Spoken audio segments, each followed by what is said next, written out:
नवरात्रि के पावन पर्व की हार्दिक शुभकामनाएं। कल हमने माँ शैलपुत्री की आराधना की और आज नवरात्रि का दूसरा दिन है। आज हम उस देवी की पूजा करते हैं जो हमें तप, त्याग और अनुशासन का पाठ सिखाती हैं, माँ ब्रह्मचारिणी।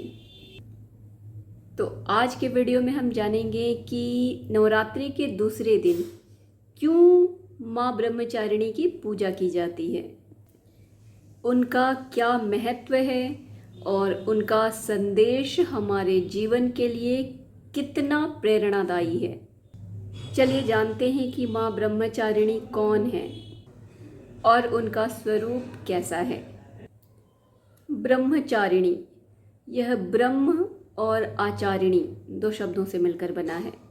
ब्रह्म का मतलब होता है तपस्या और आचारिणी का मतलब होता है आचरण करने वाली, अर्थात तप का आचरण करने वाली माँ ब्रह्मचारिणी। इनका स्वरूप अत्यंत सौम्य और शांत होता है। वे सफ़ेद वस्त्र धारण करती हैं।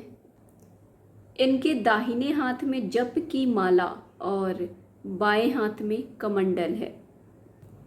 यह पूरा स्वरूप हमें यह बताने की कोशिश करता है कि सच्चा ज्ञान और शक्ति बाहरी दिखावे से नहीं बल्कि भीतर की तपस्या से मिलती है। वे एक अविवाहित तपस्विनी के रूप में दर्शाई जाती हैं जो भगवान शिव को पति के रूप में प्राप्त करने के लिए कठोर तप करती हैं। नवरात्रि के दूसरे दिन माँ ब्रह्मचारिणी की पूजा का बहुत महत्व है। माँ ब्रह्मचारिणी की कथा हमें यह बताती है कि कैसे उन्होंने हजारों वर्षों तक तपस्या की और केवल फल फूल ग्रहण करती थी और बाद में सूखे बेल पत्र सिर्फ ग्रहण करती थी। उनके इस कठोर तपस्या को देखकर सभी देवी देवता, ऋषि मुनि उनकी प्रशंसा करने लगे। अंततः भगवान शिव उनकी तपस्या से प्रसन्न हुए और उन्हें पति के रूप में प्राप्त हुए। तो यह कथा हमें सिखाती है कि जीवन में कठिन से कठिन लक्ष्य को प्राप्त करने के लिए समर्पण, संयम और तपस्या कितना जरूरी है। यह कथा हमें याद दिलाती है कि सफलता रातों रात नहीं मिलती बल्कि उसके लिए निरंतर प्रयास और धैर्य के साथ कठिन परिश्रम और तप की आवश्यकता होती है। माँ ब्रह्मचारिणी की कथा सिर्फ धार्मिक रूप से नहीं बल्कि जीवन के हर क्षेत्र के लिए महत्वपूर्ण है और प्रेरणादायी है। उनका यह स्वरूप हमें सिखाता है कि हम अपने जीवन लक्ष्यों के प्रति अडिग रहें, चाहे कितनी भी कठिनाइयाँ आए मार्ग में, लेकिन हम धैर्य और अनुशासन के साथ अपने लक्ष्य पर अपना ध्यान लगाए रखें और इसके लिए हर संभव प्रयास करें। तपस्या का मतलब सिर्फ पूजा पाठ नहीं है। एक छात्र के लिए उसकी पढ़ाई उसकी तपस्या है। एक खिलाड़ी के लिए निरंतर किए गए अभ्यास उसकी तपस्या है और एक कलाकार के लिए उसके कला के क्षेत्र में की गई साधना उसकी तपस्या है।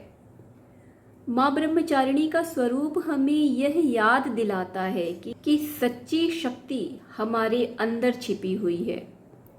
उसे जगाने के लिए हमें मन को शांत रखकर बाहरी भटकावों से बचने की ज़रूरत है और निरंतर अपने लक्ष्य की तरफ एकाग्रता पूर्वक बढ़ते रहने की ज़रूरत है।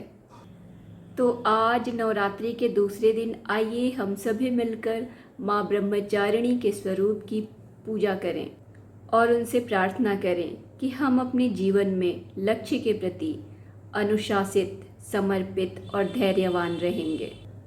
कल हम मिलेंगे माँ चंद्रघंटा की महिमा के साथ। अगर आपको ये वीडियो पसंद आया है तो आप इसे लाइक और शेयर कर सकते हैं। चैनल को सब्सक्राइब करके आने वाले वीडियोस के नोटिफिकेशन पा सकते हैं। माँ ब्रह्मचारिणी के आशीर्वाद से आपको आपके जीवन में ज्ञान, बुद्धि और सफलता प्राप्त हो। और आप सदैव सही मार्ग पर चल सकें, अपने लक्ष्य के प्रति अग्रसर रहें, उसके लिए हर संभव तपस्या करने के लिए तत्पर रहें। इन्हीं शुभकामनाओं के साथ हैप्पी नवरात्रि। जय माता दी।